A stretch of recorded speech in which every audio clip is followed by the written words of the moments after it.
Okay, so before I get into the video, I need to give you some context about what I've put my hair through, because I think it is important for you to understand that if these remedies work on my hair, they will work on literally anyone's. When I tell you I have experimented with my hair, I mean I have experimented. I've had green hair, I've had blue hair, I've had purple hair, I've had red hair, and I have proof to show all of them, so they'll be here. Yeah. That happened. All of that happened, and then I went brown, then I went black, then I went brown again, and now I'm brown for good. My hair has been through a whole identity crisis, I would say. And then on top of that, my natural hair is more curly, not properly curly, but more curly, and I get it botoxed to straighten it because it's just easier to come on camera and I don't have to style it, which basically means I'm putting chemicals on my hair regularly to change its entire texture. So we've got color damage, we've got chemical damage, heat damage from styling, and just general, I've treated my hair like it's indestructible when it very much is not damaged. And recently I had this moment where I looked at my hair and I was like, okay, we need to have a conversation, because if I keep doing this to you without giving anything back, you're gonna leave me like literally gonna fall out, and I'm going to deserve it, because I used to do nothing for hair care. So I started then actually taking care of my hair properly, like genuinely investing in it, not just buying expensive shampoo and hoping for the best, real home remedies, because I love that, you know, things I do constantly, and honestly the difference has been insane. My hair is still on my head, which is a point with at this point is miracle, and it's actually shiny, healthy, and people have started asking me what I do. So here are my non-negotiable remedies that I swear by, and these are things that have kept my hair a little more alive, a little more shiny after everything that I have put it through. So let's get into it. Okay, remedy number one is the oil cocktail. This is my holy grail since a while now. First remedy, and this is one that has genuinely changed the shine for me. I call it the oil cocktail because it's not just one oil, it is a mix. And I do this night before I wash, probably once in 2 weeks, or like once a week, at least try to without fail. And here's what I use. I use castor oil, coconut oil, and a few drops of rosemary oil. And before you roll your eyes out and say everyone knows about hair oiling, let me tell you why this specific combination works, and mostly works for me, and why most people are doing it wrong. So castor oil is thick and heavy, and most people hate it for that reason, but that thickness is exactly why it will work. It creates a seal around the hair strand that locks moisture in, and it contains ricinoleic acid, which has been shown to increase blood circulation to the scalp. More blood flow means more nutrients getting to your hair follicles, which means stronger hair that grows faster and falls out less. So just strengthens your hair. And then coconut oil is the only oil that can actually penetrate the hair shaft.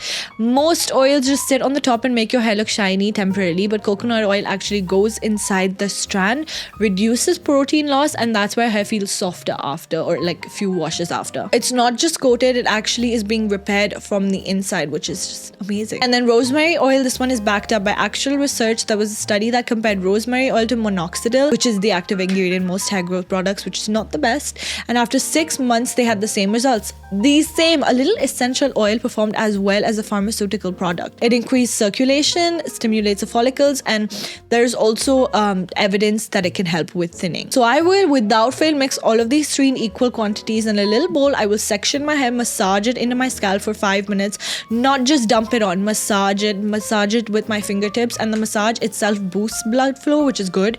Then I work the remaining oil through my ends, because my ends are the oldest, most damaged part of my hair, and they need the most love. So I will leave that overnight with my hair in a loose braid and then wash it in the morning. It's a bit annoying to sleep with it, I'm not gonna lie, but it works like a charm. I've been doing this every week for months, and the difference in my hair thickness and shine is totally visible to me. Like, people have noticed as well. My hairdresser noticed, and she knows what my hair has been going through, so she knows that this is actually looking healthy now. So approved. Remedy number 2 is the rice water rinse. Probably have heard it. If you haven't, are you living under a rock? Because it's a super backdated, famous like remedies. It has been around for centuries. There's a reason, because rice water, the Yao women in China have been using rice water for their hair for generations, and they're known for having hair that grows up to like 6 feet long, and it doesn't gray until they're in their 80s. So I figured I should probably try it, and I've tried it.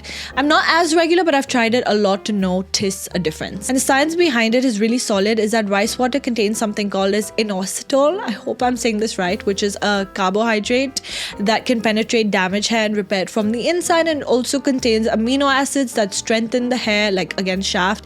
It has vitamins B, E, which help with elasticity, so you're getting the repair, strength and flexibility from something that you normally pour down the drain. Here's how I make it. I take half cup of rice, any rice, rinse it once you get the dirt off, then soak it in about 2 cups of water for like 12 to 14 hours, and the water goes cloudy, and that cloudy water is liquid gold for your hair, and then I strain that and keep it in my fridge. So after I shampoo, I will pour the rice water over my hair and let that sit for 10 to 15 minutes, and then rinse it out with cold water. Cold water is important because it will seal the hair cuticle, which is what makes your hair look shiny instead of frizzy, right? And when the cuticle is open, your hair looks dull and more rough. When it's sealed, it reflects light and shine. That's how the shine comes, light reflecting off a more smooth surface, right? I do this once a week, sometimes twice if my hair is feeling particularly abused in life, and the result is this more like slip and softness, especially on the top of my hair. Love that I can't get from any conditioner, and my hair literally feels like more silky afterwards, which is what I'm aiming for in life always.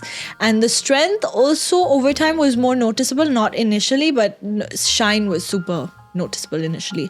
Less breakage, less shedding in the shower, less hair on my pillow, which considering everything my hair survived is impressive, let's be honest. And that brings me to my quirky remedy number 3, the apple cider vinegar. Third remedy, and it sounds gross, I know it smells worse, but I promise you the results are so worth it. Apple cider vinegar rinse. And I know you're thinking, Kushi, why do you want me to put vinegar in my hair and smell like a bag of shit?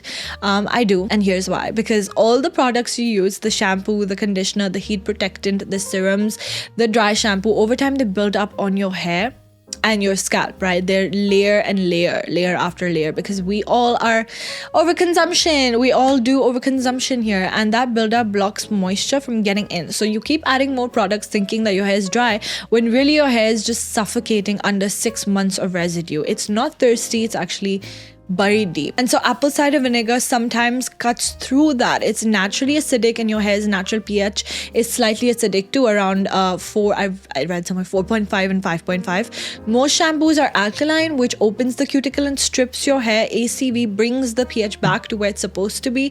Cuticle closes, built up dissolves, and what you're left is with hair that feels like it did before you put anything on it, like a factory reset for your hair, like, you know, your phone.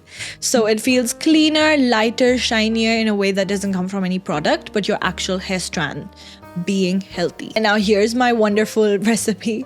Is 2 tablespoons of raw apple cider vinegar. Has to be one with the mother in it, the cloudy stuff, mixed with 1 cup of cold water. After I shampoo and condition, I pour this over my hair as almost a final rinse. I will let it sit for about 2 minutes and then rinse it with cold water. And it does smell like a chip chop for about 5 minutes, but once your hair dries, the smell will almost disappear completely, or at least one more wash it will. And what's left is the shiniest, not joking, bounciest hair you've ever felt. Try it, and you guys have to let me know. I do this again once in 3 weeks. I don't do it very often because I just don't feel like. Not every wash, because you don't want to overdo the acid, but every 3 weeks is enough to keep the built up from coming back. And the first time I did this, I stood in front of the mirror afterwards and I was like, where has this shine been hiding? Like, where were you? But she was always there. She was just buried under the 17 or 20 layers of product that I forgot to remove. And I think the apple cider vinegar just brought that back. So please try it. Please. Sounds weird, but try it. And now comes remedy for the overnight hair slugging method, which is one that again, I think one of the more visible differences on my ends specifically. If you've been coloring, straightening, heat styling, your ends are probably the most damaged part of your hair right now. They are the oldest part. They've been through the most, and they usually look like that. They're dry, they're rough, they split a lot, and they've been through a war, and honestly they have, right? So I started doing something called hair slugging, and if you've heard of skin slugging, it's something like, it's the same concept. The idea is you seal a moisture into your hair overnight so it has hours and hours to absorb and repair while you sleep. And here's how I do it. That's how I saw TikTok and I started doing it. After my nighttime routine, I take a tiny amount of pure aloe vera gel, like straight from the plant. I have it, if I have it, or 99% pure from like a store-bought place, and I work it through my mid-lengths and ends. Aloe vera is again insane for your hair. It contains proteolytic enzymes that repair dead skin cells on the scalp. It has a vitamin A, C, and E, which all contribute to cell turnover and shine, and it has a pH level almost identical to your hair, so it doesn't disrupt anything. It just feeds onto it, right?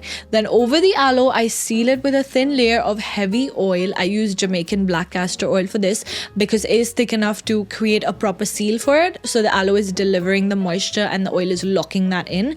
Moisture plus seal, that is your formula, guys. Then I put my hair in a loose braid or twist it with like a shower cap, I guess, and sleep. And then sometimes with a silk pillowcase, and the silk part matters more than you think because a cotton pillowcase creates friction, and every time you turn your head, you're essentially rubbing your hair against a rough surface for 8 hours, which is not the best. That's breakage, frizz, that's your ends getting destroyed in your sleep without you knowing. So I have recently started using a silk pillowcase. Haven't noticed a difference yet, but I'm sure it makes a difference. I'm just doing it.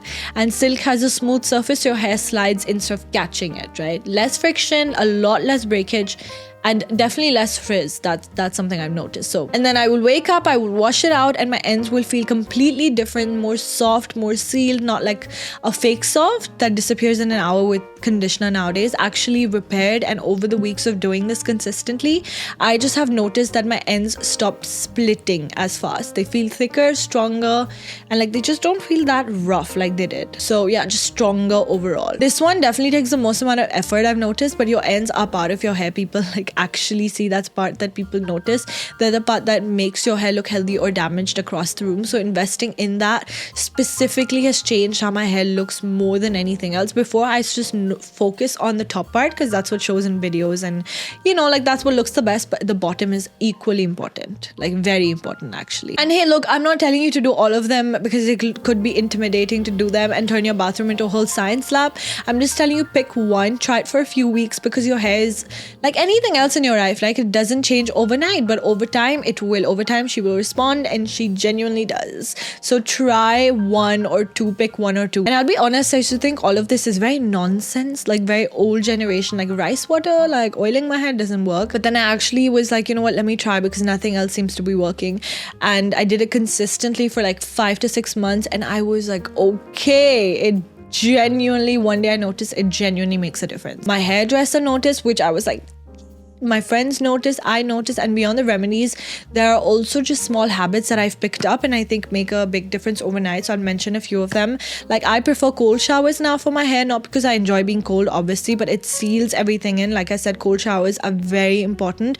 I never comb my hair when it's wet. I don't know why people do that. Every time I have tried, it literally breaks. I can feel it. Hair is the most weakest when it's wet, so I just leave it alone until it completely air dries, or I dry it. I will never comb it when it's wet. And again, sleep on a silk pillowcase. Like I said, very, very, very good for your hair. Less friction, less breakage.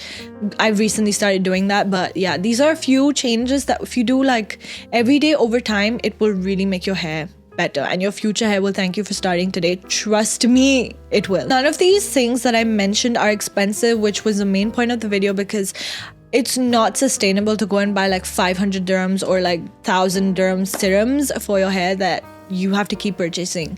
None of them are complicated. None of them require you to buy some miracle product that costs $100 and smells like chemicals. They are simple, consistent. They will not harm you in any way, and they actually work, especially for hair that's been through what something like mine has been through. Your hair is, I think, one of the most resilient parts of your body. She can survive a lot, and I'm living proof of that, but she also needs you to give nourishment back. You can't just keep taking like the color, the heat, the chemicals, and we as women have to do that. Like, we do it almost every day. So genuinely, when you can start replenishing it, it's very important. I've learned this the hard way now. And then other supplements I take is just pretty much biotin. That's all I take, honestly. And omega oil. I've heard that's good, but I don't do much with supplements, just products, honestly. Try one of these this week, just one. If you're feeling ambitious, try 4. Give it a month. Come back and tell me the difference, because I already know you're going to say. I already know you're going to say my hair looks much better. And save this for wash day. Send it to your friend who straightens her hair every day and then wonders why her ends look like they've given up on life. She genuinely needs it. And yeah, try them. Let me know. Let's discuss. And yeah, I'll see you until then with healthier hair next time.